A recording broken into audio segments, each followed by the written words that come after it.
Om Sri Sai Ram. My humble pranams at the divine lotus feet of our most beloved Bhagavan. Dear brothers and sisters, welcome you all to once again to the series of this talk, The Golden Path to Sai. We have been discussing about a very important spiritual activity in our organization, and that is bhajans. For the past 2 weeks, we have been exploring the various angles of bhajan singing. We saw what is bhajan.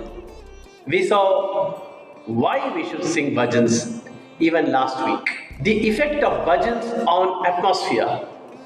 For example, the sacred sound vibrations which are generated when we sing God's name create positive vibrations, and these positive vibrations gets mixed up with the atmosphere and purifies the atmosphere. That is one of the biggest service which we can do to the society, of purifying the atmosphere. Swami gives very many other angles as to why we should do bhajans. The next aspect Swami says, Swami compares bhajan with bhojan. Yes, as we have bhojan for the body, we need bhajan for the mind. We get strength obviously from the food that we eat. Not only that, we also eat periodically. Similarly, by singing bhajans, we get nourishment to the mind. Our mind gets purified. Our mind gets strengthened in the right manner, the right approach.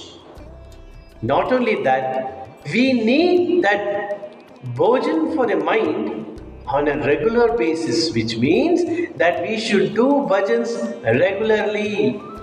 That is why Swami says bhajan is bhojan for the mind. The next aspect Swami says is that the tongue is the most important sense organ in our body, and that can be put into best use by using for singing the glory of God.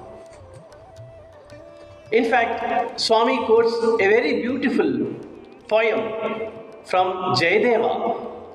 He says, Jihve rasagne madhura priyatvam satyam hitam tvam paramam vadami avarnayeta madhuraksharani govinda damodara madhaveti.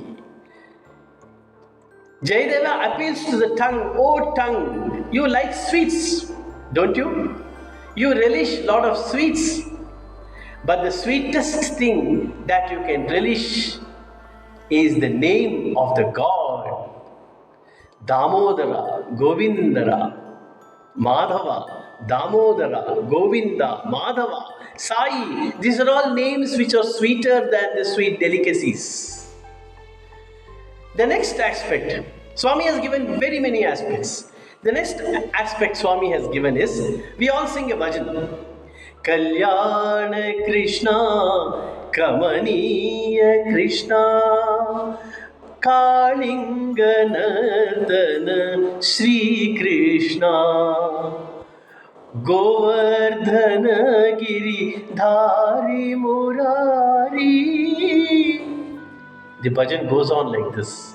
Swami compares the Kalinga Nardana of Sri Krishna in Dwapara Yuga to the benefit that we get in bhajan singing.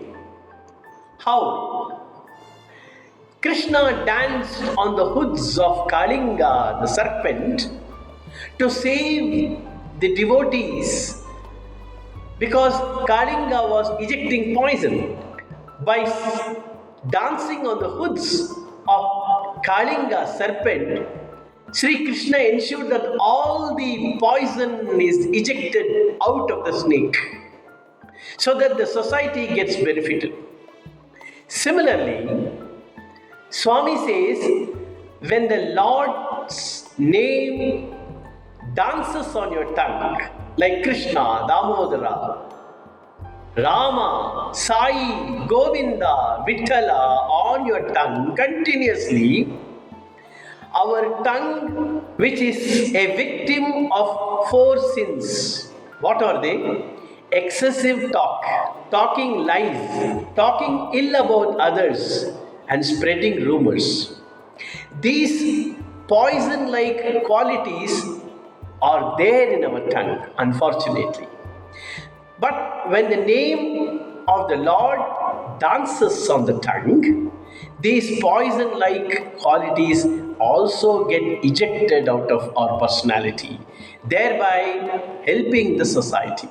What a fantastic comparison, brothers and sisters. The next aspect which Swami talks about why we should sing bhajans. Yet another example Swami gives is Swami compares mind to a nartaki. Nartaki means dancer.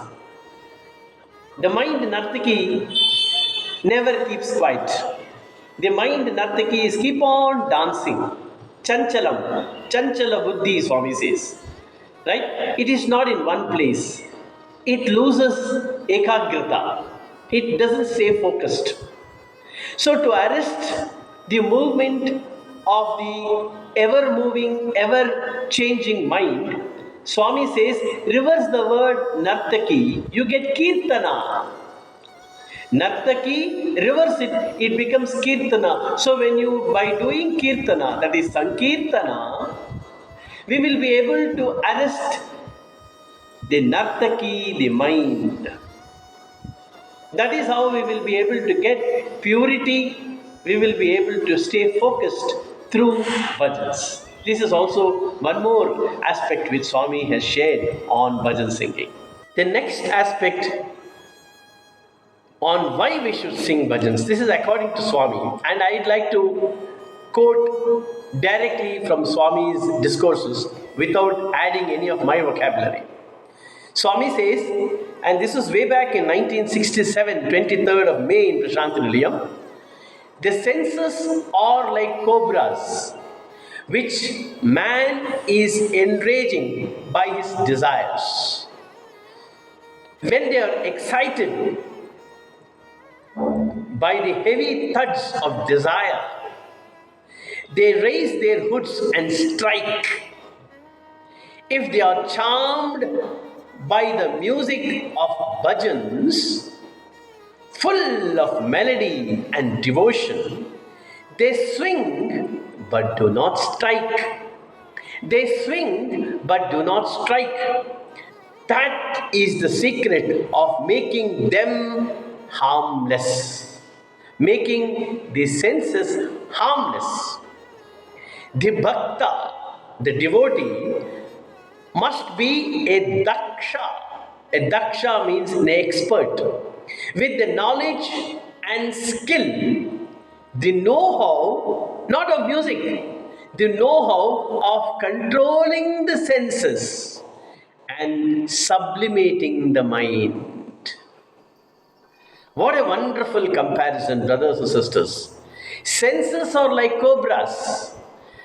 They dance and they may sting anytime if we don't control them. But we need to tempt them with the music of bhajans and ensure that they dance. They do dance, but they don't sting. That is the way to control the cobra of senses. This is why we sing bhajans.